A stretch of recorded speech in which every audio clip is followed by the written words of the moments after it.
এই একটা পাপ যদি কেউ না করে ইনশাল্লাহ সে জান্নাতে যাবে। যতই পাপ করুক না কেন। বাসায় মা বোন যারা আছে অনেকেই দেখা যায় চুলা আশ্রয় চিরুনি পরে গেলে বলে আজকে মেহমান আসবে। কি আসবে আজকে? মেহমান আসবে আজকে বললেই শিরক। বাসা থেকে বের হচ্ছেন, আপনার পাঞ্জাবিটা একটু আটকে গেছে, আপনার স্ত্রী বলছে একটু বসে যান, অমঙ্গল হতে পারে, বসে যান। বাস মুশরিক, শিরক হয়ে গেল।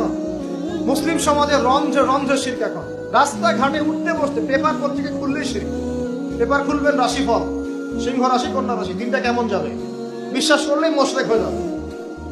রাস্তার পাশে টিয়া পাখি দিয়ে ভাগ্য পরীক্ষা করছে, হাতটা দেখে দেন তো ভাই কি আছে, বললেই শিরক হয়ে যাবে।